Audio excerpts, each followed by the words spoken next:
Oi pessoal, tudo bem? Estou aqui hoje com o Christian Pedro Mariano. Tudo bem, Christian? Estamos aqui no Enfoco da disciplina de Cultura e Sociedade e o Christian vem falar um pouquinho com a gente sobre o tema diversidade no ambiente de trabalho. Bom, Christian, queria que tu falasse primeiro qual a tua relação com esse tema? Minha relação com esse tema é... Dentro de uma sociedade existem grupos que se diferem da maioria, né? Tem algumas questões que se diferem da maioria. Eu faço parte de um grupo desses. Ou seja, eu nasci num corpo feminino, né? Foi me dado como gênero feminino quando eu nasci, biologicamente falando.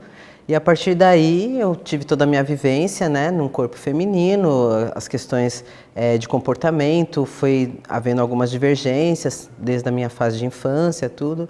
E aí quando eu cheguei na fase adulta, aos 40 anos de idade, eu me identifiquei com o sexo masculino, descobri que eu sou transexual. Né? Então, a partir daí eu busquei então fazer hormonioterapia, né, para poder ter essa leitura também socialmente falando, né, não só comportamental, mas também uma questão de aparência, de performance. E eu comecei a ter dificuldades no quesito da busca por um trabalho, né, porque eu tinha todo um currículo já preparado e diante das minhas experiências em um corpo feminino, eu tive que buscar então trabalho nesse corpo diferente. E a partir daí, já devido às minhas experiências de vida, tudo, foi bem difícil, porque encontrei preconceito já nessa busca, né, por empregos. Então, essa questão da diversidade para mim foi dessa forma, né? E que engraçado, né? Porque hoje existe a valorização justamente dessa diversidade dentro do ambiente de trabalho para fazer com que as empresas tenham uma riqueza maior, inclusive de leitura de mundo, né? De vivência. Me diz uma coisa, na tua opinião, qual a importância de se ter a diversidade presente no ambiente de trabalho? De que forma isso agrega para as pessoas e também para as empresas? A diversidade como experiência, né? Nós que viemos desse grupo de minoria e enfrentamos várias barreiras desde criança, desde a época de infância, né? Então a gente enfrenta muitos conflitos e a gente acaba tendo uma habilidade um pouco melhor para lidar com conflitos. A partir daí eu também busquei fazer cursos, né, me capacitar melhor nessa questão de mediação de conflitos, para lidar também com os grupos, lidar como liderança também do meu grupo, né, de pessoas transexuais e movimento LGBT também, né. E a partir daí eu comecei então a ter, além dessa habilidade, também a capacidade de me empenhar para resolver conflitos, né, transformar conflitos dentro do ambiente de trabalho.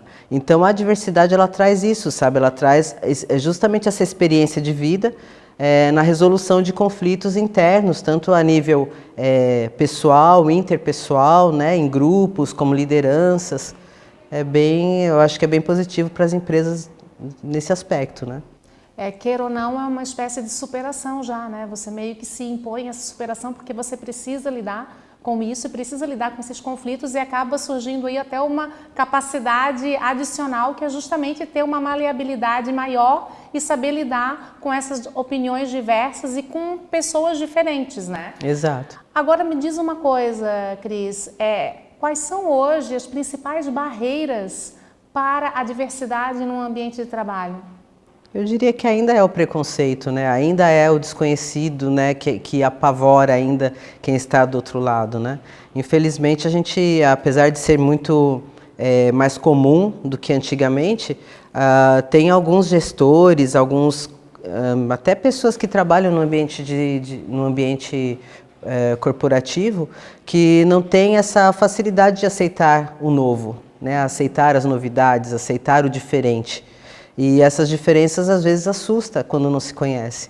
Então a gente tem muita dificuldade para enfrentar esse tipo de preconceito, porque passando esse preconceito, a convivência ela é muito rica, né? Ela é uma troca muito rica realmente.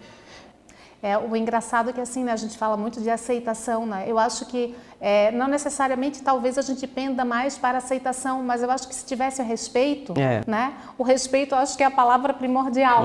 Queria que tu trabalhasse dentro dessa palavra do respeito Como era, por exemplo, o Brasil há 10 anos atrás, no tema diversidade no trabalho, como o Brasil está hoje e o que tu pensa no futuro para a diversidade dentro do ambiente de trabalho no Brasil? Antigamente era bem pior, né? Nós nem sabíamos, né? Eu não tinha referências de pessoas transexuais, de pessoas masculinas transexuais, né? Dos homens trans. A gente não tinha na mídia, não tinha em lugar nenhum para ter como referência e para se descobrir. Por isso até que eu demorei tanto para me descobrir.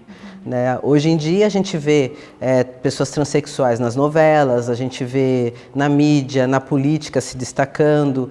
Então essas pessoas já estão saindo para a sociedade para galgar seus espaços, a gente já tem uma referência melhor. Mas infelizmente o Brasil é líder em assassinatos, né, a pessoas transexuais. Então ainda temos aí um índice bem alarmante, né, de dados. Isso já é cientificamente provado de que somos campeão. O Brasil é campeão no assassinato, né, de pessoas, nos homicídios de pessoas transexuais. Né? Não exato. Atualmente é esse quadro que a gente tem. Mas estamos buscando melhorias, né? Vamos ver se a gente consegue aí abaixar esse índice e eliminar realmente. Para o futuro, a tendência é que isso vá se minimizando e que a gente tenha um panorama, um cenário melhor no futuro.